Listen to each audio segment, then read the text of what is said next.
छाया जोर जोर से हंसे जा रही थी। रुद्र और अजय की रूहें भी वहीं पर खड़ी हुई थीं।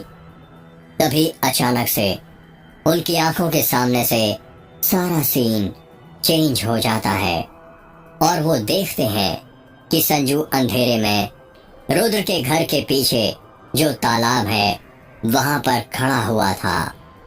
संजू को देखकर ऐसा लग रहा था कि तालाब पर टहलते हुए वो किसी का इंतजार कर रहा था। संजू तालाब के पास एक ही जगह पर बार बार आगे पीछे टहल रहा था।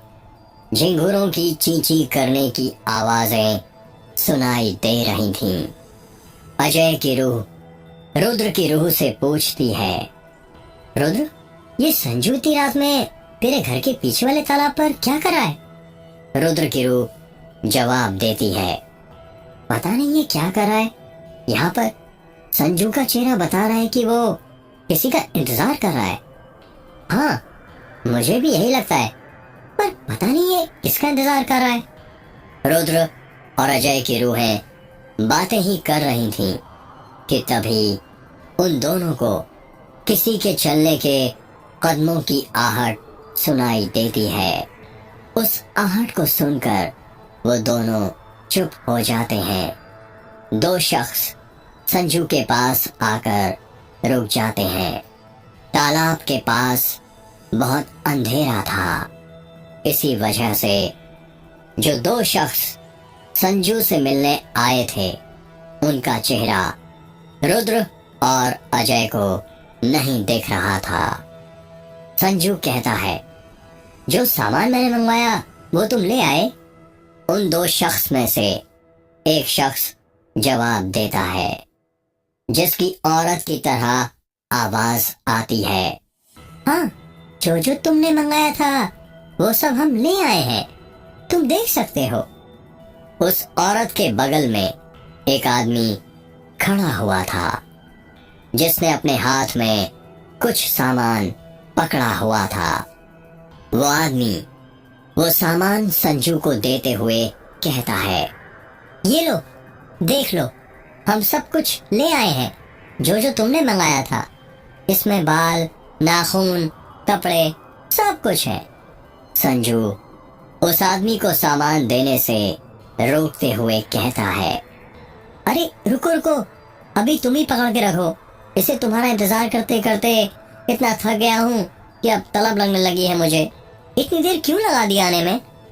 वो आदमी जिसने अपने हाथ में सामान पकड़ा हुआ था वो जवाब देता है, वो तुम्हें तो पता है कि इतना आसान काम नहीं था हमारे लिए सामान लाना।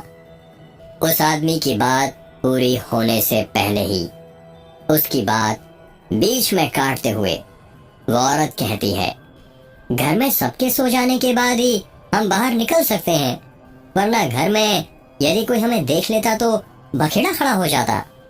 संजू अपनी जेब में से माचिस और बीड़ी निकालते हुए कहता है, अच्छा तो ये बात है। संजू अपने मुंह में बीड़ी रखता है और माचिस से उसे जलाने लग जाता है। जब संजू माचिस जलाता है तो संजू के चेहरे के पास उजाला हो जाता है। उस उजाले में जो दो शख्स संजू से मिलने आए थे उनका चेहरा रुद्र और अजय की रूह को दिख जाता है। उन दोनों शख्स का चेहरा देखकर रुद्र और अजय की रूह शॉक्ड हो जाती है। वो दोनों शख्स और कोई नहीं बल्कि संतोष और आयशा थे। संतोष ने अपने हाथ में रुद्र के कपड़े, कुछ बाल और नाखून पकड़े हुए थे। रुद्र हैरानी के साथ कहता है, चाचा चाची। आयशा संजू से कहती है, देखो, मुझे लड़का तो हो जाएगा ना? संजू बीड़ी के कश खींचते हुए कहता है, अरे ये तुम कैसी बातें कर रही हो? वो भगवान तुम्हें भला ही लड़का ना दिला पाए पर शैतान जरूर दिलवा देंगे। तुम देख लेना, इस बार तुम्हें लड़का ही होगा। आखिर ये सब तुम उसी के लिए ही तो कर रही हो ना? और शैतान कभी अपने भक्तों का दिल नहीं तोड़ते हैं। अच्छा, आयशा ने कहा। संतोष अपने हाथ की मुट्ठी बंद करते हुए कहता है, देखो, चाहे कुछ भी हो जाए, इस बार मुझे लड़का ही चाहिए। अगर तुम चाहो तो इसके बदले में तुम मुझसे जितना पैसा मांगना चाहो मांग सकते हो। मैं तुम्हें अपनी सारी दौलत देने के लिए तैयार हूँ। संतोष की बात सुनकर संजू जोर जोर से हंसने लग जाता है और कहता है, क्या कहा? सारी दौलत देने के लिए तैयार हो? मैं तुम्हारी दौलत का क्या करूंगा? मेरे पास तो खुद एक अनमोल दौलत रखी है। तुम्हें पता है, इस दुनिया की सबसे अनमोल जो दौलत है वो प्यार है, और जिस लड़की से मैं प्यार करता हूँ वो मेरे पास है। तो मुझे तुम्हारी दौलत की कोई जरूरत नहीं है, समझे? अगर तुम्हें दौलत नहीं चाहिए तो फिर क्या चाहिए? दुनिया का तो मुझे भी बड़ा तजुर्बा है, और मुझे पता है इस दुनिया में कोई भी इंसान किसी की बेवजह मदद नहीं करता है। इसमें तुम्हारा तो जरूर कोई ना कोई फायदा हो रहा है। बताओ मुझे कि तुम्हारा क्या फायदा हो रहा है? संतोष ने कहा। संजू बीड़ी का कश खींचता है और बीड़ी का धुआं अपने गले तक उतारता है, और धुआं फिर से बाहर छोड़ने के बाद कहता है, इसमें मेरा कुछ फायदा नहीं हो रहा है। संजू की बात सुनकर आयशा और संतोष दोनों शॉक्ड हो जाते हैं। आयशा हैरानी के साथ कहती है, यदि इसमें तुम्हारा कोई फायदा नहीं हो रहा है तो तुम हमारी मदद क्यों कर रहे हो? संजू कहता है, तुम्हें पता है इस दुनिया में 99% लोग हैं जो भगवान, अल्लाह, वाहिगुरु और जीसस पर भरोसा करते हैं। बस 1% ऐसे लोग हैं जो शैतान पर भरोसा करते हैं, और मैं यही चीज बदलना चाहता हूँ। 99% में शैतान और 1% में भगवान को लाना चाहता हूँ। ये जो हर 10 कदम पर मंदिर मस्जिद तुम लोग देखते हो ना, उसको बदलना चाहता हूँ। वहाँ मैं शैतान का मंदिर बनवाना चाहता हूँ। जितनी ज्यादा शैतान की पूजा करने वाले होंगे उतनी ज्यादा शैतान की और उसके अनुयायी की भी शक्तियाँ बढ़ेंगी। तुम लोगों को पता है वो सारी चीजें जो भगवान नहीं कर सकते वो शैतान कर सकते हैं। तुम्हें कोई लड़का दिलवा सकता है तो सिर्फ वो शैतान है, भगवान नहीं, समझे? आयशा कहती है, हाँ हाँ, हम समझ गए। हम तो अब शैतान को ही पूजने लगे हैं। मैंने अपने कमरे से सारे देवी देवताओं की मूर्तियां हटा दी हैं और शैतान की पूजा करना शुरू कर दी है। जो पूजा तुमने मेरे पति को बताई थी वो पूजा अब हम दोनों साथ साथ मिलकर करते हैं। संजू अपने चेहरे पर स्माइल लाते हुए कहता है, ये हुई ना बात। देखना, इस बार तुम्हें लड़का ही होगा, और उसके लिए एक बड़ी पूजा बची है जिसके लिए मुझे रुद्र की फोटो की भी जरूरत होगी। वो फोटो कब देनी है, कैसे देनी है, वो सब मैं तुम्हें फोन करके बता दूंगा, ठीक है? संतोष हाँ में सिर हिलाते हुए कहता है, हाँ ठीक है, वो मैं तुम्हें दे दूंगा। तुम मुझे बता देना तुम्हें कब रुद्र की फोटो चाहिए। संजू अपने हाथ आगे करते हुए कहता है, हाँ मैं तुम्हें बता दूंगा। दो ये सामान दे दो। जब तक रात के 1 बज गए होंगे 3 बजे से काम स्टार्ट करना है। संतोष अपने हाथ का सामान संजू को देते हुए हैरानी के साथ कहता है, अरे क्या मतलब? पूजा शुरू करनी है ना शैतान की, तुम्हारे पुत्र प्राप्ति के लिए? संतोष ने हाँ में सिर हिलाते हुए कहा, अच्छा। संजू संतोष के हाथ से रुद्र के कपड़े, बाल और नाखून लेता है और वहां से चला जाता है। जैसे ही संजू वहां से जाता है अचानक सीन बदल जाता है और रुद्र और अजय की रूह देखती है कि छाया बरगद के पेड़ के पास बैठी हुई थी। छाया के सामने एक हवन कुंड बना हुआ था। छाया के बाल खुले हुए थे और उसके चेहरे के सामने आ रहे थे। छाया का चेहरा तो साफ नहीं दिख रहा था, पर बालों में से उसकी आंखें साफ साफ दिखाई दे रही थी। छाया बहुत ही डरावनी लग रही थी। रुद्र की रूह अजय की रूह से कहती है, ये अब छाया आधी रात में यहाँ पर क्या कर रही है? अजय की रूह कहती है, पता नहीं रुद्र, ऐसा लग रहा है जैसे किसी पूजा की तैयारी कर रही है, पर समझ नहीं आता आधी रात में किसकी पूजा की जाती है। रुद्र हैरानी के साथ कहता है, अजय, आधी रात को पूजा जो की जाती है वो पूजा होती है शैतान की। लगता है छाया ने अपने अमर बनने के लिए शैतान की पूजा करनी शुरू कर दी है। अजय की रूह कहती है, सही कहा, मुझे भी यही लगता है। छाया मंत्र पढ़ते हुए हवन कुंड में आहुतियां लगातार डालती जा रही थी। छाया के बगल में ही एक तेज धार चाकू रखा हुआ था। उस चाकू के सिरे पर एक नींबू घुसा हुआ था जिस पर कुमकुम लगा हुआ था। छाया अग्नि कुंड में आहुति डालते हुए कहती है, आजा आजा आजा, आओ रुद्र आओ, जल्दी आओ सामान लेकर। रुद्र का नाम छाया के मुंह से सुनकर अजय की रूह हैरान हो जाती है और वो रुद्र की रूह से कहती है, ये छाया तुम्हें क्यों बुला रही है रुद्र? रुद्र की रूह कहती है, पता नहीं, मुझे कुछ याद नहीं। ये बचपन में मैं छाया के पास आया भी था या नहीं। रुद्र और अजय की रूहें बातें ही कर रही थीं कि तभी वहां पर रुद्र आ जाता है। रुद्र ने अपने हाथ में एक झोला पकड़ा हुआ था। रुद्र की उम्र करीब 8-9 साल होगी। रुद्र डर डर के आगे बढ़ रहा था।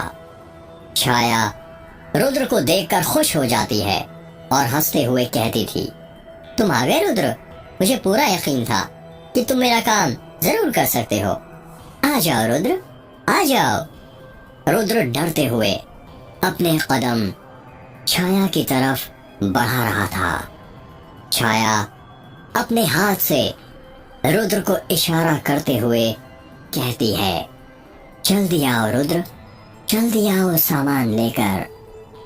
रुद्र छाया के पास पहुंच जाता है और वो झोला छाया को दे देता है।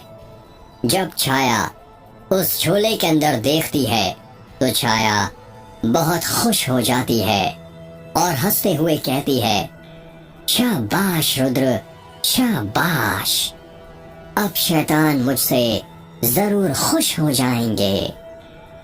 अजय और रुद्र की रूहें छाया से बहुत दूर थीं, जिस कारण उनके बिल्कुल समझ में नहीं आ रहा था कि झोले के अंदर क्या है। अजय की रूह कहती है, ये झोले के अंदर रुद्र तू छाया को क्या दे रहा है? पता नहीं, मुझे भी दिखाई नहीं दे रहा है, पर मैं जो भी दे रहा हूँ देखकर ऐसा लग रहा है कि ये वही सामान है जिसके लिए छाया ने इतना बड़ा जाल बिछाया था और ये सब प्लानिंग की थी। चलकर देखें क्या? हाँ चल, चलकर देखते हैं। हमारा ये जानना बहुत जरूरी है कि झोले के अंदर बचपन में मैंने छाया को क्या दिया था। रुद्र और अजय की रूहें छाया के पास जाने लगती हैं।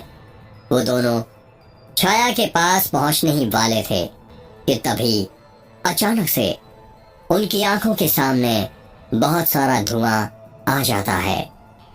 रुद्र और अजय की रूह के सामने इतना सारा धुआं था कि उन्हें कुछ भी दिखाई नहीं दे रहा था। रुद्र और अजय की रूहें अपने हाथों से अपनी आंखों के सामने से धुआं हटाने लग जाते हैं। रुद्र और अजय की रूहें अपनी आंखों के सामने से धुआं हटा ही रहे थे कि अचानक से सारा धुआं अपने आप गायब हो जाता है, ठीक उसी तरह जिस तरह वो धुआं आया था।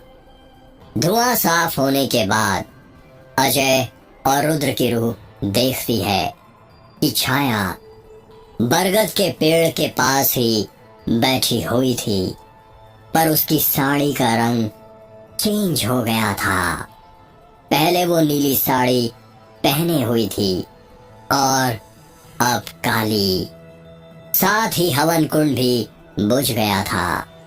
पहले उसमें आग जल रही थी और अब नहीं जल रही थी। छाया के बाल भी बंधे हुए थे और वो नॉर्मल लग रही थी। अजय की रूह कहती है, ये अचानक से क्या हो गया? छाया की साड़ी का रंग और बर्ताव कैसे बदल गया? और रुद्र, तू कहाँ गया? रुद्र की रूह कहती है, लगता है हम किसी और दौर में आ गए और वो दिन पीछे छूट गया है। अजय की रूह हैरानी के साथ कहती है, पर ऐसा कैसे हो सकता है? हम अगले दौर में कैसे आ गए उस दिन से? पता नहीं, वक्त कभी भी किसी भी वक्त बदल रहा है। हमें संभल कर कदम बढ़ाना पड़ेगा। कहीं ऐसा ना हो कि छाया को क्यों जलाया गया था वो जानने से पहले ही हम प्रेजेंट समय में चले जाएं। नहीं रुद्र, ऐसा मत बोलो। चाहे कुछ भी हो जाए, हमें इस बार जानना ही है कि छाया को आखिर क्यों जलाया गया था। हमें ये तो पता चल गया था कि वो गलत काम कर रही थी, पर ऐसा क्या गलत काम कर रही थी कि उसे रातों रात उसकी सालगिरह की रात में जला दिया गया? हाँ अजय, तुम ठीक कहते हो। अजय और रुद्र की रूहें आपस में बातें ही कर रही थीं कि तभी छाया के पास संजू आ जाता है। संजू के हाथ में एक सफेद पॉलिथीन रखी हुई थी जिसके अंदर कुछ कांच की शीशियां, नींबू, गेंदे के फूल की मालाएं, काजल रखा हुआ था। छाया संजू से कहती है, बड़ी देर कर दी आने में आज। संजू कहता है, हाँ वो सामान नहीं मिल रहा था। आसपास के गांव के सारे नींबू खत्म हो गए थे, कहीं नहीं मिल रहे थे, शहर से लाना पड़ा। नींबू तो खत्म होंगे ही ना, आखिर धीरे धीरे हम अपने मुकाम के पास जो बढ़ रहे हैं। 20 बार हो चुका है, अब बस यही काम 20 बार और करना है। उसके बाद शैतान मुझसे खुश हो जाएंगे और मैं अमर हो जाऊंगी। जैसे ही मैं अमर हो जाऊंगी, अपने वादे के मुताबिक मैं गौरी को बहुत अमीर बना दूंगी और फिर तुम खुशी खुशी उसके साथ अपनी जिंदगी बिता सकते हो। उसी दिन का तो मैं इंतजार कर रहा हूँ कि कब ये काम पूरा होगा और कब गौरी और मैं साथ साथ अपनी दुनिया में रहेंगे। फिक्र मत करो, जल्दी पूरा होने वाला है काम, बस 20 बार और। छाया और संजू बातें ही कर रहे थे कि तभी वहां पर रुद्र फिर एक सफेद झोला लेकर आ जाता है। रुद्र को देखकर छाया हंसते हुए कहती है, आओ रुद्र आओ। कोई वक्त पर आए या ना आए, पर तुम हमेशा वक्त पर आ जाते हो। शिष्य हो तो तुम्हारी तरह जो अपने गुरु की हर बात माने, चाहे वो अच्छी हो या बुरी। रुद्र छाया की बात का कोई जवाब नहीं देता है और वो झोला छाया के हाथ में दे देता है। छाया अपने हाथ में झोला पकड़ते हुए कहती है, अब हमें पूजा की तैयारी शुरू कर देनी चाहिए। हाँ तुम ठीक कर रही हो, संजू ने कहा। छाया जाकर हवन कुंड के सामने बैठ जाती है। जैसे ही वो हवन कुंड के सामने बैठती है, उसके बाल अपने आप खुल जाते हैं। संजू हवन कुंड में आग लगाने लग जाता है। छाया संजू ने जो पॉलिथीन उसे लाकर दी थी उसमें से चाकू और नींबू निकालती है और वो नींबू उस चाकू की नोक पर लगा देती है। छाया के बगल में ही सफेद झोला रखा हुआ था जो रुद्र ने उसको ला कर दिया था। अजय और रुद्र की रूहों की नजर उसी झोले पर टिकी हुई थी। वो दोनों जानना चाहते थे कि आखिर उस झोले में क्या है। रुद्र की रूह अजय की रूह से कहती है, इससे पहले कि कुछ और हो, मुझे लगता है मैं झोले के पास जाना चाहिए। मुझे भी यही लगता है, रुद्र की रूह ने कहा। अजय और रुद्र की रूह झोले के पास बढ़ने लग जाती है।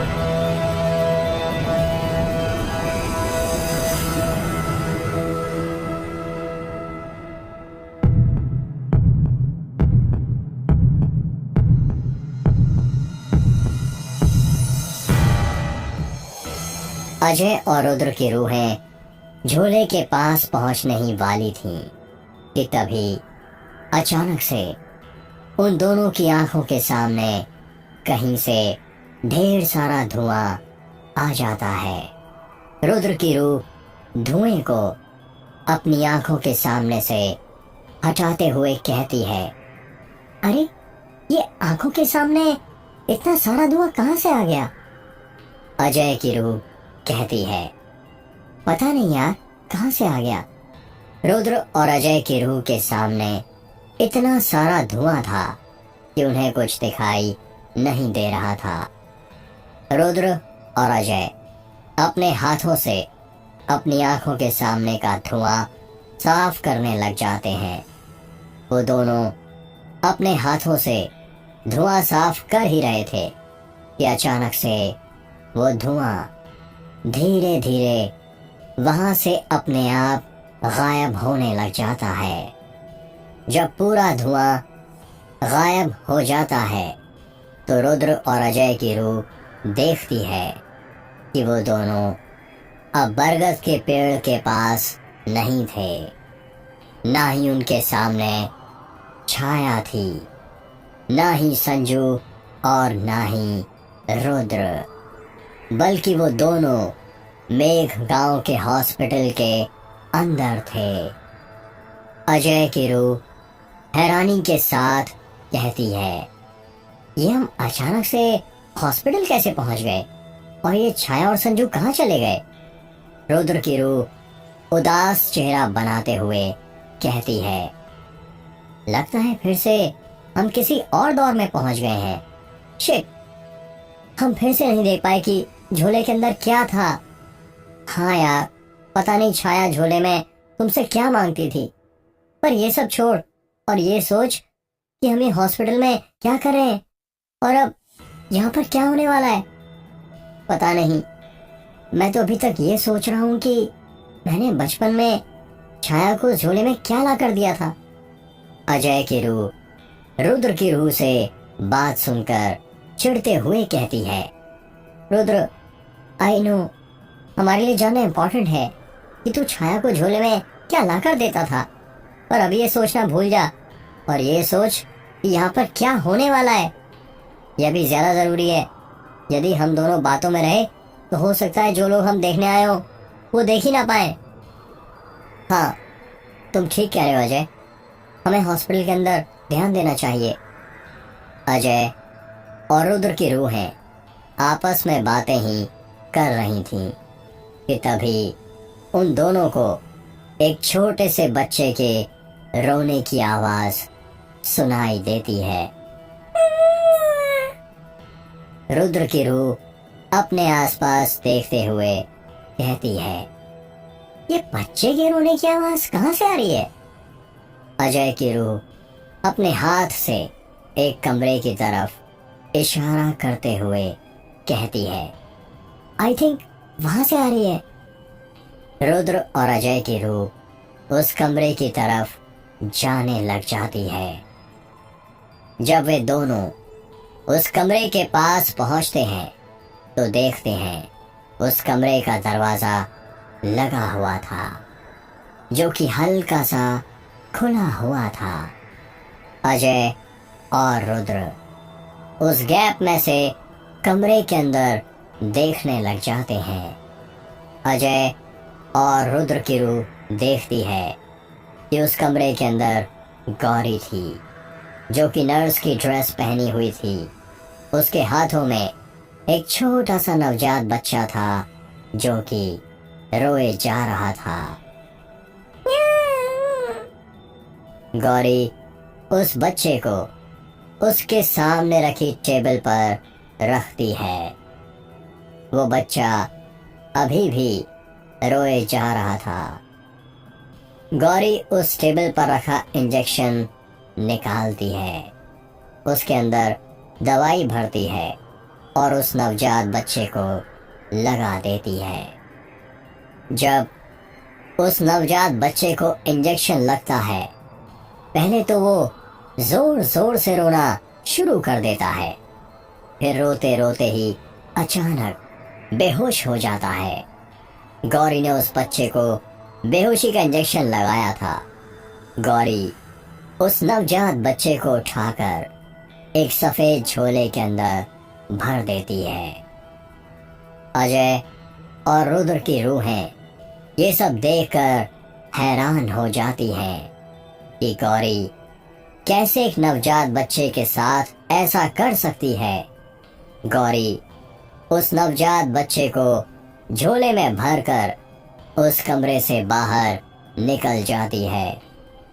अजय और रुद्र की रूह गौरी का पीछा करने लग जाती है। गौरी हॉस्पिटल के स्टाफ और लोगों से बचकर उस छोटे से नवजात बच्चे को हॉस्पिटल से बाहर ले जाने लगती है। गौरी उस बच्चे को बाहर ले जा ही रही थी कि तभी गौरी को पीछे से एक बच्चे की आवाज आती है, रुको, जब गौरी पीछे पलटती है तो देखती है कि फर्स्ट फ्लोर पर अजय खड़ा हुआ था। अजय की उम्र करीब 8-9 साल थी। गौरी अजय को देखकर अपने कदम तेज तेज हॉस्पिटल के बाहर की तरफ बढ़ाने लग जाती है। गौरी हॉस्पिटल से बाहर निकल जाती है। गौरी के पीछे पीछे ही रुद्र और अजय की रूह भी हॉस्पिटल से बाहर निकल जाती है। हॉस्पिटल के बाहर अंधेरा छाया हुआ था। ऐसा लग रहा था कि रात के करीब 11-11:30 बज रहे हो, जिस वजह से हॉस्पिटल के बाहर कोई खड़ा नहीं था। हर तरफ सन्नाटा छाया हुआ था। गौरी हॉस्पिटल की कुछ दूरी पर ही एक आम के पेड़ के पास चली जाती है, जहां पर अंधेरे में एक बच्चा खड़ा हुआ था। अंधेरे में खड़े होने की वजह से उस बच्चे का चेहरा रुद्र और अजय की रूह को नहीं दिख पा रहा था। गौरी वो सफेद झोला जिसमें उसने नवजात बच्चे को रखा था, उस बच्चे को देने लगती है। गौरी वो झोला उस बच्चे को देते हुए कहती है, तुम चलो, मैं आती हूँ, ठीक है, अब जल्दी जाओ। वो बच्चा झोला लेते हुए कहता है, हाँ ठीक है, मैं जाता हूँ। वो बच्चा गौरी के हाथ में से झोला लेता है और वहां से जाने लगता है। गौरी वापस से हॉस्पिटल की तरफ जाने लगती है। अजय की रूह रुद्र की रूह से कहती है, रुद्र चल जल्दी, देखे तो सही वो बच्चा उस नवजात बच्चे को कहाँ ले जा रहा है, और वो बच्चा कौन है। हाँ अजय, रुद्र की रूह ने कहा। रुको रुको, अरे रुको। पीछे से अजय की आवाज आती है। अजय भागता हुआ हॉस्पिटल से बाहर निकला ही था और वो उसी तरफ भागने लगता है जहां झोला लेकर वो बच्चा गया था। अपने आप को देखकर अजय की रूह कहती है, अरे ये मैं कहाँ भाग रहा हूँ। रुद्र की रूह भागते हुए कहती है, पता नहीं, जल्दी चलो वरना वो दोनों हमसे दूर निकल जाएंगे। हाँ चलो, अजय की रूह ने कहा। अजय और रुद्र की रूह अजय का पीछा करने लगती है और अजय उस बच्चे का पीछा करने लगता है जो झोला लेकर भाग रहा था। सुनसान सड़क के ऊपर वो चारों भाग रहे थे। अजय ने भागते हुए कहा, अरे रुको रुको, कहाँ भाग रहे हो। वो बच्चा अजय की बात बिल्कुल नहीं सुन रहा था और भागता ही जा रहा था। रुद्र और अजय की रूह भी अजय का पीछा ही कर रही थी। वो बच्चा भागते भागते देखता है कि सामने से एक गाड़ी आ रही होती है। गाड़ी आता देख वो बच्चा रोड के साइड वाले खेत के अंदर घुस जाता है। अजय भी उस बच्चे के पीछे खेत के अंदर घुस जाता है और उसी के पीछे पीछे रुद्र और अजय भी उस खेत के अंदर घुस जाते हैं। जैसे ही वो बच्चा खेत के अंदर घुसता है, उस रोड पर वो गाड़ी आकर रुक जाती है। गाड़ी की पीछे वाली सीट पर मेघ गांव के सरपंच धनपत राय और ड्राइवर की सीट पर बिरजू बैठा हुआ था। धनपत राय कहता है, क्या हुआ बिरजू, तूने जिप्सी यहाँ पर क्यों रोक दी। मालिक, वो मैंने अभी 2 बच्चों को खेत में जाते हुए देखा। क्या कहा, बच्चों को, वो भी इतनी रात में। हाँ मालिक। बिरजू, शायद तेरा कोई वहम होगा, यहाँ पर इतनी रात में भला बच्चा कैसे हो सकते हैं। नहीं मालिक, ये मेरा कोई वहम नहीं है, मैंने अपनी आंखों से 2 बच्चों को खेत की तरफ भागते हुए देखा है। अगर ऐसी बात है जल्दी से नीचे उतरो, देखो तो सही बच्चे इतनी रात यहाँ पर क्या कर रहे हैं। जी मालिक। बिरजू और धनपत राय गाड़ी से नीचे उतर जाते हैं। धनपत राय खेत की तरफ जाते हुए कहता है, वो दोनों बच्चे खेत की तरफ ही भागे हैं ना? हाँ मालिक, आप यहीं पर रुकिए, मैं देख कर आता हूँ ना। नहीं नहीं बिरजू, मैं भी साथ चलूंगा, आखिर हम इस गांव के सरपंच हैं, हमारा भी गांव के प्रति कोई फर्ज है। ठीक है मालिक। बिरजू और धनपत राय भी खेत की तरफ जाने लगते हैं। अजय अपनी पूरी जान लगाकर भाग रहा था। वो पसीने से लथपथ हो चुका था। वो बच्चे को बस पकड़ लेगा। वो बच्चा झोला लेकर भाग ही रहा था कि तभी अचानक से उसके पैर से जमीन पर पड़ी लकड़ी की टहनी टकरा जाती है और वो बच्चा सिर के बल नीचे गिर जाता है। नीचे गिरते वक्त वो बच्चा अपने दोनों हाथों से झोले को कसकर पकड़ लेता है, जिस कारण उस झोले के अंदर रखे नवजात बच्चे को कुछ नहीं होता है। अजय और तेज भागते हुए नीचे गिरे बच्चे के पास पहुंच जाता है। रुद्र और अजय की रूह भी वहीं पर पहुंच जाती है। अजय अपने कदम उस बच्चे के पास बढ़ाते हुए कहता है, कौन हो तुम और मेरी छोटी बहन को लेकर कहाँ जा रहे हो? और उस नर्स ने तुम्हें मेरी बहन क्यों दी? वो बच्चा अजय को उसकी बात का कुछ जवाब नहीं देता है। वो अभी भी सिर के बल लेटा हुआ था। रुद्र और अजय की रूह भी ये जानना चाहते थे कि वो बच्चा कौन है जिसे गौरी ने झोले में भरकर एक नवजात बच्चा दिया है। अजय धीरे धीरे सिर के बल लेटे बच्चे के पास जाने लगता है। अजय उस बच्चे को पलटते हुए कहता है, कौन हो तुम? जब अजय उस बच्चे का चेहरा देखता है तो शॉक्ड हो जाता है। रुद्र और अजय की रूह का भी यही हाल था। उन्हें अपनी आंखों पर विश्वास नहीं हो रहा था।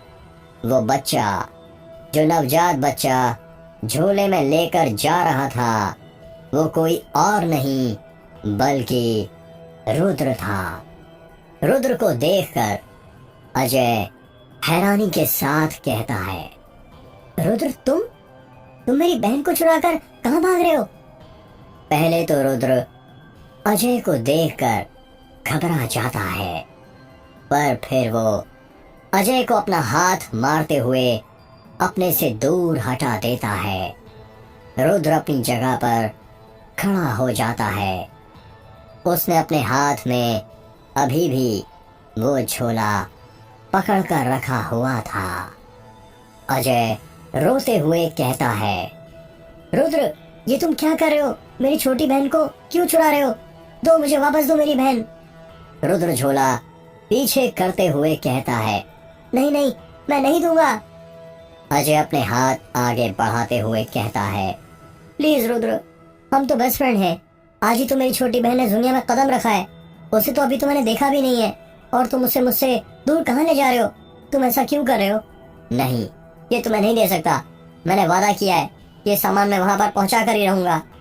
अजय हैरानी के साथ कहता है, कहाँ पहुंचाना है रुद्र? रुद्र अपनी मुंडी ना में हिलाते हुए कहता है, नहीं नहीं, मैं नहीं बता सकता तुम्हें। अजय रुद्र की तरफ अपने कदम बढ़ाते हुए कहता है, मुझे मेरी बहन दे दो रुद्र। देखो, मेरे पास मत आओ अजय, मैं बोल देता हूँ। अजय फिर रुद्र के पास जाते हुए कहता है, प्लीज रुद्र, मेरी बात मानो और मुझे मेरी बहन दे दो। रुद्र गुस्से में कहता है, मैंने कहा ना, मेरे पास मत आओ। रुद्र झट से वो झोला नीचे जमीन पर रखता है और अपने दोनों हाथों से अजय को धक्का मार देता है। अजय दूर जाकर गिर जाता है। रुद्र जमीन पर कुछ ढूंढते हुए कहता है, तो तू मुझे रोकेगा? मेरा काम करने से रोकेगा? तुझे तेरी बहन चाहिए तो फिर ले। रुद्र को एक बड़ा सा पत्थर खेत में पड़ा मिल जाता है। वो उसे अपने दोनों हाथों से उठाता है और नीचे गिरे अजय के सिर पर मार देता है।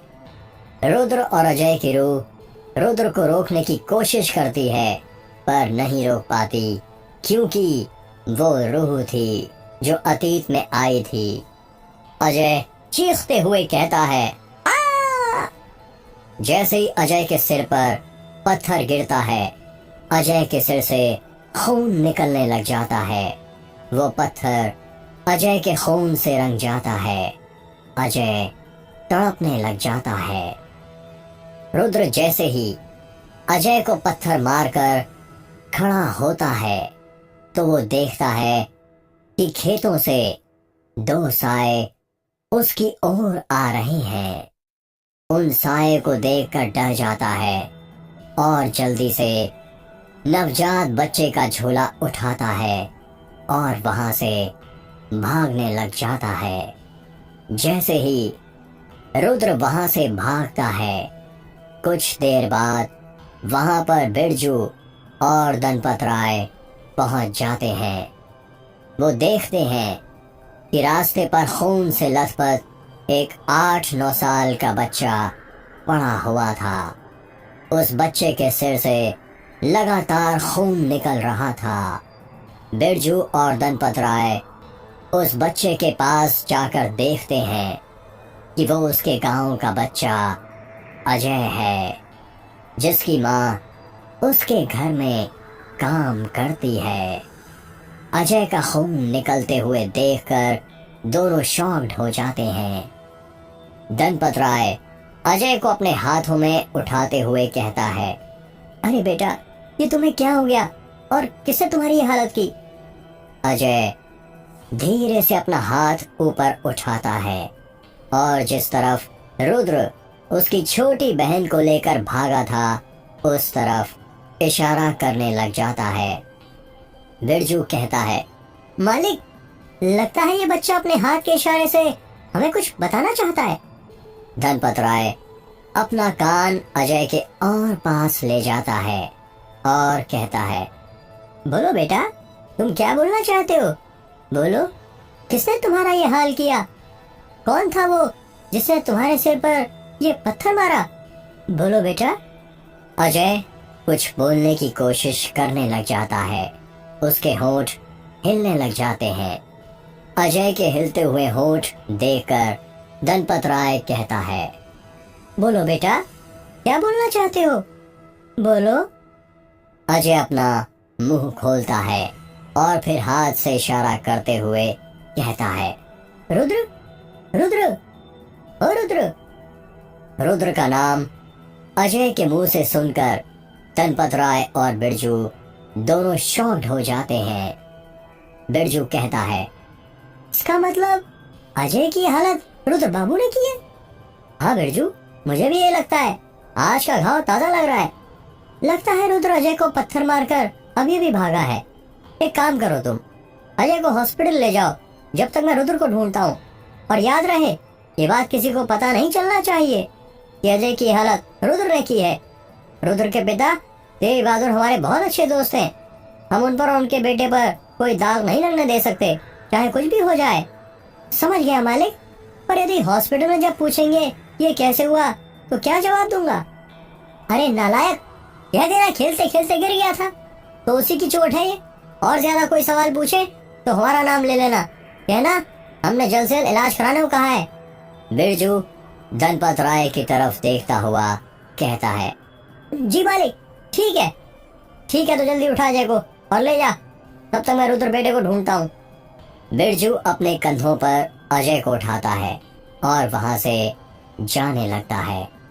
दनपत राय भी रुद्र को ढूंढने के लिए खेत में आगे बढ़ने लग जाता है। रुद्र और अजय की रूह भी दनपत राय का पीछा करने लग जाती है।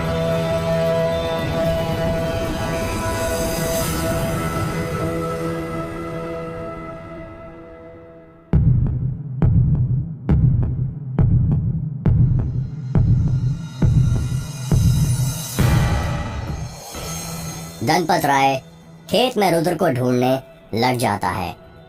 अजय और रुद्र की रूह भी दनपत राय के साथ ही चल रही थी। अजय की रूह चलते चलते कहती है, आ रहा है रुद्र, अब मुझे सब समझ में आ रहा है। रुद्र की रूह हैरानी के साथ कहती है, क्या समझ में आ रहा है अजय? यही कि क्यों मुझे बचपन का वो सपना बार बार दिखता था, जिसमें गौरी एक छोटी सी बच्ची को इंजेक्शन लगाती थी और वो रोना शुरू कर देती थी।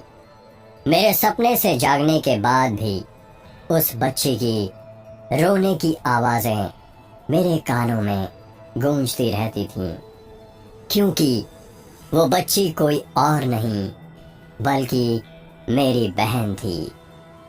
और उस वक्त उस घटना का मैं भी साक्षी था। बचपन में मैंने गौरी को अपनी बहन को ले जाते हुए देखा था और उसका पीछा भी किया था। हाँ अजय, अब मेरे समझ में भी आ रहा है। याद है प्रोफेसर प्रताप नारायण ने कहा था, तुम्हें, मुझे और तन्वी को जो सपने आ रहे हैं वो एक दूसरे से लिंक हैं। तन्वी ने गौरी को अपने सपने में एक बच्ची को उठाते हुए देखा था। बाद में गौरी उस बच्चे को एक कमरे में ले जाती है और तुमने उस बच्ची को इंजेक्शन लगाते हुए और मैंने देखा था गौरी उस बच्चे को झोले में भरकर किसी बच्चे को दे देती है और वो बच्चा कोई और नहीं बल्कि मैं ही था। सही कहा था प्रोफेसर प्रताप नारायण ने कि जो सपने हम देखते हैं उनका हमारे अतीत से या पुनर्जन्म से कोई ना कोई लेना देना तो जरूर होता है। हाँ रुद्र, सही कहा। हो सके तो मुझे माफ कर देना अजय। अजय की रूह हैरानी के साथ कहती है, पर क्यों रुद्र? तुम मुझसे क्यों माफी मांग रहे हो? तुमने क्या किया? तुम्हारे सिर पर जो चोट का गहरा निशान है वो शायद बचपन में ही मेरे पत्थर मारने की वजह से तुम्हारे सिर पर आया है। इसमें तुम्हारा कोई दोष नहीं है रुद्र। उस वक्त तुम तुम्हारे वश में नहीं थे, किसी और के वश में थे। जो हुआ उसे तुम भूल जाओ रुद्र। अजय और रुद्र की रूहें चलते चलते बातें ही कर रहे थे कि तभी धनपत राय को रुद्र जाते हुए दिख जाता है। धनपत राय रुद्र को रोकते हुए कहता है, अरे रुद्र बेटा रुको, कहाँ जा रहे हो? रुको रुद्र बेटा। रुद्र धनपत राय से बहुत दूर था, जिस कारण धनपत राय की आवाज रुद्र तक नहीं पहुंच पा रही थी। रुद्र झोला लेकर भागे जा रहा था। खेत खत्म होने वाले थे और मेघ गांव वापस से चालू होने वाला था। रुद्र भागते भागते खेत पार कर लेता है और मेघ के स्कूल की तरफ जाने लगता है। धनपत राय मन ही मन सोचने लग जाता है, ये रुद्र को क्या हो गया है? ये स्कूल की तरफ क्यों जा रहा है? और ये रात के 12 बजे मेघ गांव में क्या कर रहा है? इस वक्त तो इसे अपने घर पर होना चाहिए था। मुझे ऐसा क्यों लग रहा है जैसे रुद्र जरूर कुछ गलत काम करने जा रहा है। मुझे जल्द से जल्द उसे पकड़ना होगा। रुद्र का पीछा करते करते धनपत राय भी मेघ गांव के स्कूल के पास पहुंच जाता है। धनपत राय स्कूल के पास पहुंचकर दंग रह जाता है। वो अपना एक कदम भी आगे नहीं बढ़ाता है, क्योंकि उसने अपनी आंखों के सामने वो देखा था जिसे देखकर उसके रोंगटे खड़े हो गए थे, उसके पैर कँपकँपाने लग गए थे।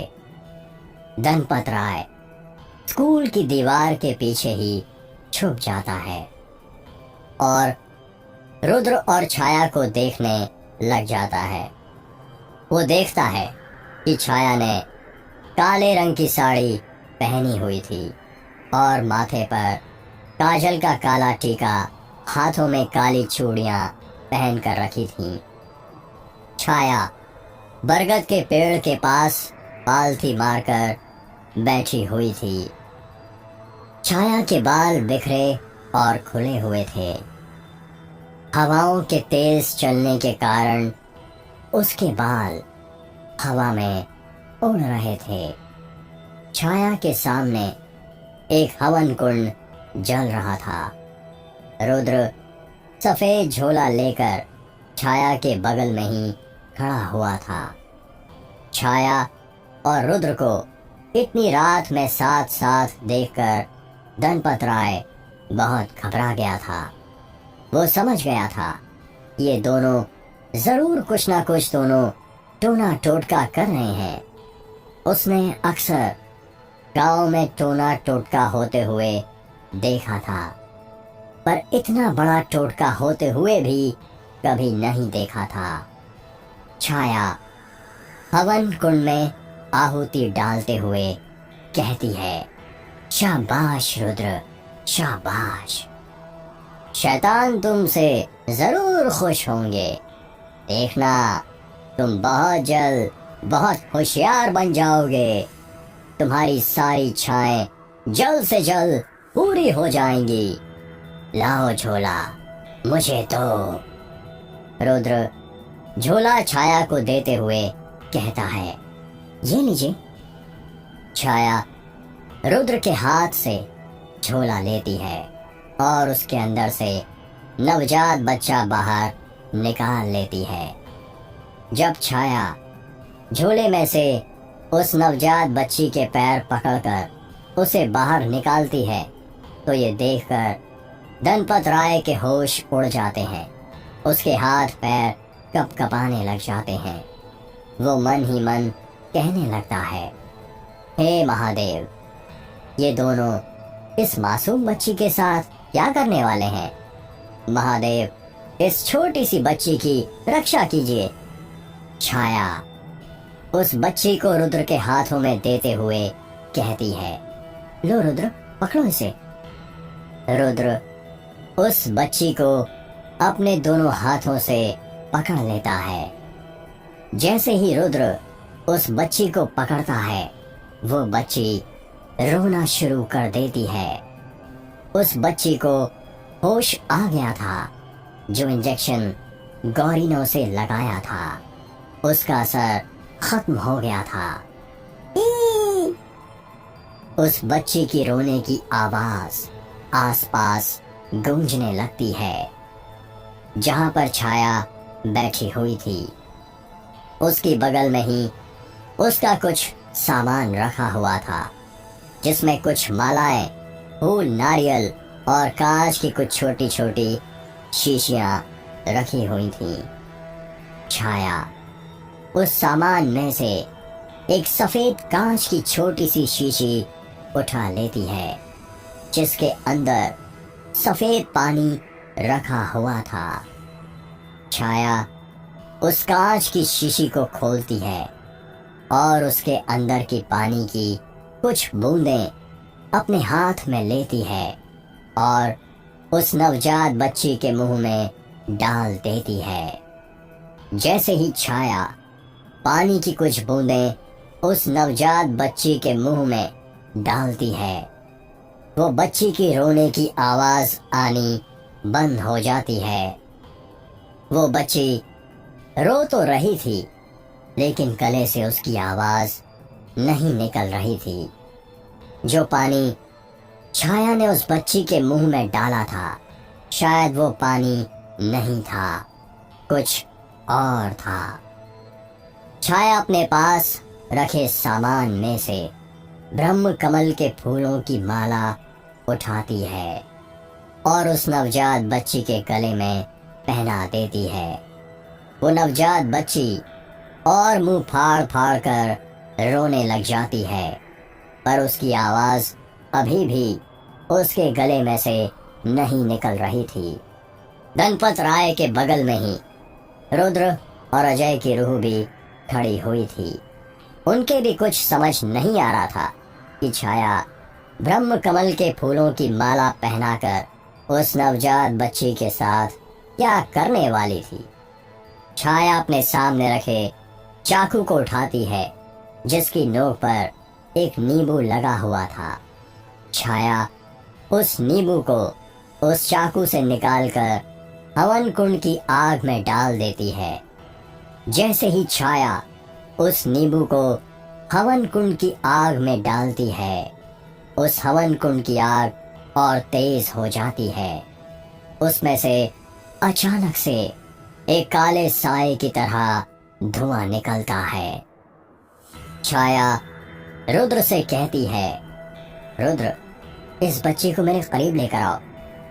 रुद्र अपने 2-3 कदम आगे बढ़ाता है और उस नवजात बच्ची को छाया के पास लेकर चला जाता है।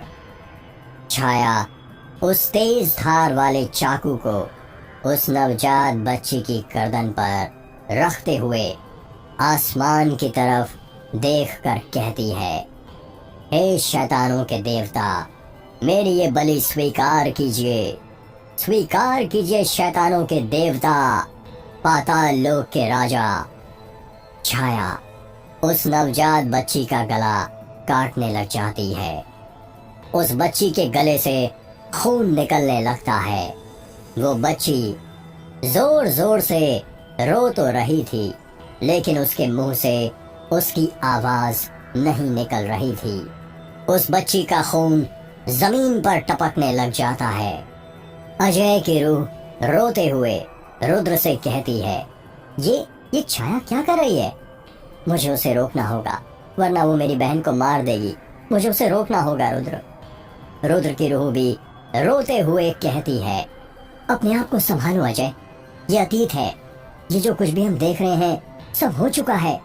हम अतीत को नहीं बदल सकते। मेरी बात समझने की कोशिश करो। नहीं रुद्र, मुझे कुछ नहीं समझना। मैं अपनी बहन को ऐसे मरते हुए नहीं देख सकता हूँ। अगर मैंने अपनी बहन को नहीं बचाया तो छाया मेरी बहन को मार देगी। रुद्र की रूह अजय की रूह को रोकते हुए कहती है, अजय मेरी बात समझो। छाया तुम्हारी बहन को बहुत पहले ही मार चुकी है। वो उसकी बलि दे चुकी है। प्लीज अजय, जज्बाती मत बनो, मेरी बात समझो। अगर हम छाया के पास गए तो हो सकता है हम डायरेक्ट प्रेजेंट में चले जाएं, और ये भी हो सकता है कि छाया अपनी शैतानी शक्ति से हमारी रूह को यहीं पर कैद कर ले और हमारा भविष्य से नामो निशान मिट जाए। प्लीज मेरी बात समझने की कोशिश करो। तुम तो समझदार हो। अगर तुम ही ऐसा करोगी तो कैसे चलेगा? रुद्र की रूह की बात सुनकर अजय की रूह समझ जाती है कि वो जो कुछ भी देख रहा है वो हो चुका है। वो चाहकर भी उसे नहीं बदल सकता है। अजय की रूह चुप हो जाती है और वहीं पर खड़ी रहती है। छाया को नवजात बच्चे की बलि देते हुए देखकर गणपत राय के रोंगटे खड़े हो गए थे। वो पसीने से भीगने लगा था। उसके माथे पर पसीने की बड़ी बड़ी बूंदें थीं। डर के मारे गणपत राय के पैर कपकपाने लग गए थे। गणपत राय इतना डर गया था कि उसकी सांस फूलने लग गई थी। गणपत राय छाया को रोकने की सोचता है, पर तभी उसके मन में ख्याल आता है कि यदि वो छाया के पास गया तो हो सकता है छाया उसी की बलि दे। इसलिए वो वहीं पर खड़ा रहता है।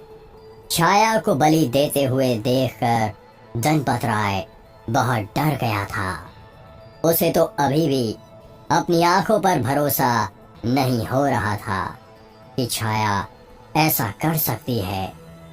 गणपत राय बड़ी बड़ी आंखें करके छाया को बलि देते हुए देख ही रहा था कि तभी छाया नवजात बच्ची की गर्दन काटते हुए अपनी नजरें ऊपर उठा लेती है और गणपत राय को देख लेती है।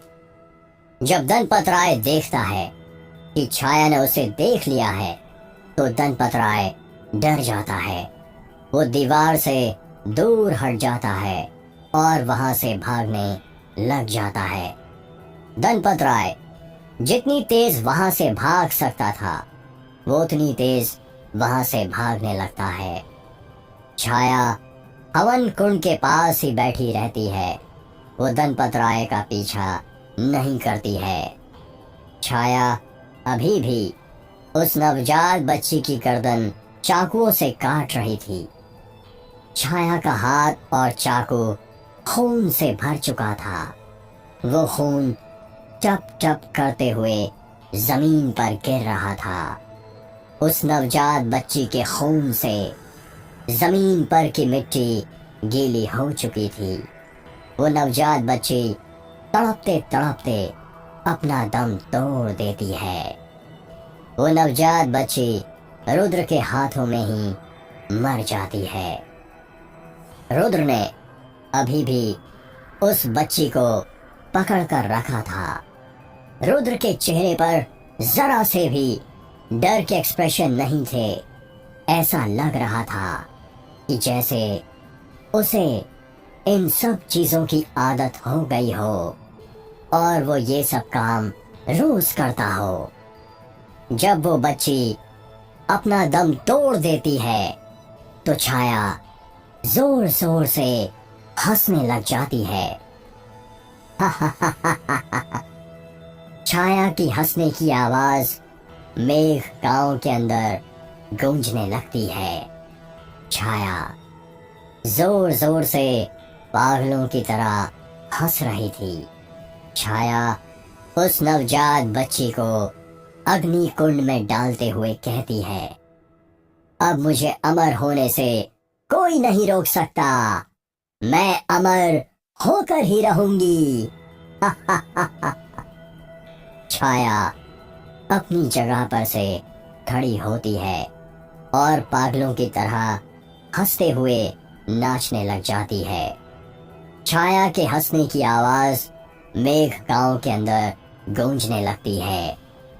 अचानक से रुद्र और अजय की आंखों के सामने से सारा सीन चेंज हो जाता है और वो दोनों देखते हैं कि वो दोनों मेघ गांव के हॉस्पिटल के एक कैबिन के अंदर थे। उस कैबिन के अंदर कुर्सी पर छाया बैठी हुई थी।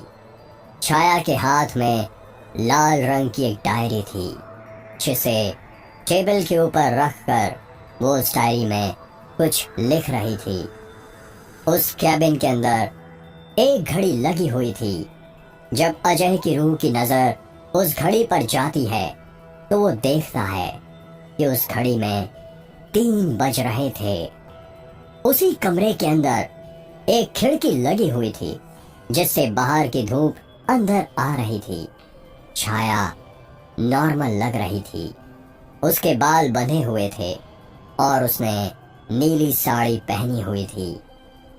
उस साड़ी में छाया बहुत सुंदर लग रही थी।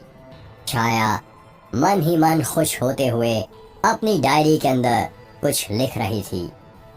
रुद्र और अजय की रूह के कुछ समझ नहीं आ रहा था कि छाया अपनी डायरी में क्या लिख रही थी। छाया अपने चेहरे पर मुस्कान लाते हुए डायरी में कुछ लिख ही रही थी कि तभी उस कैबिन का गेट खुलता है। छाया और रुद्र की रूह देखती है कि उस गेट के बाहर से गौरी अंदर आती है। गौरी ने नर्स की ड्रेस पहनी हुई थी और उसके हाथों में एक पेशेंट की फाइल थी। गौरी वो फाइल टेबल के ऊपर रख देती है। गौरी छाया की तरफ देखते हुए कहती है, कल की पूजा ठीक तो रही ना? छाया अपना पेन डायरी में रखते हुए कहती है, हाँ, कल की पूजा बिल्कुल ठीक रही। सब कुछ ठीक रहा। बस अब एक और बलि बची है, फिर 46 बलियां पूरी हो जाएंगी और फिर मुझे अमर और तुम्हें अमीर इंसान बनने से कोई नहीं रोक सकता। जैसे ही शैतान मुझे अमर होने की शक्तियां देंगे, मैं उस शक्ति से तुम्हें अमीर बना दूंगी। ये वादा है मेरा। मैं भी तो उसी वक्त का इंतजार कर रही हूँ कि कब पूजा पूरी हो और कब तुम्हें तुम्हारी शक्तियां मिले जिससे तुम अमर हो जाओ और मुझे धनवान बना दो। बस एक पूजा और। कल अमावस्या है और कल रात हमें कैसे भी करके एक और नवजात बच्चे की बलि देनी है। तभी शैतान हमसे खुश होंगे और ये पूजा पूरी होगी। तुम फिक्र मत करो, हमेशा की तरह इस बार भी संजू पूजा का सामना तुम्हें वक्त पर ला के देगा और मैं यहाँ से बच्चा चुराकर रुद्र को दे दूंगी, वो तुम्हें ला कर दे देगा। हाँ, बस कैसे भी करके कल अमावस्या के दिन एक और नवजात बच्चे की बलि देनी है, फिर हमारी तपस्या संपन्न हो जाएगी। मैं सारी तैयारियां पूरी कर दूंगी, तुम वक्त पर आ जाना। छाया ने इतना ही कहा था कि तभी वहां कैबिन का गेट खुलता है और छाया और गौरी देखती हैं कि कैबिन के अंदर छाया का पति डॉक्टर पीएन आ गए थे। डॉक्टर पीएन को देखकर छाया और गौरी शॉक हो जाते हैं और सोचने लग जाते हैं कि कहीं डॉक्टर पीएन ने उनकी बात सुन तो नहीं ली। डॉक्टर पीएन कैबिन के अंदर घुसते हुए कहते हैं, अरे किस तैयारी की बात कर रही हो कृति तुम, और गौरी को कहाँ वक्त पर आ जाने की बात कह रही हो। अपने पति की बात सुनकर छाया शॉक्ड हो जाती है और सोचने लगती है कि अब वो अपने पति को क्या जवाब दे, वो कैसे बताए कि वो दोनों बलि की बात कर रहे थे।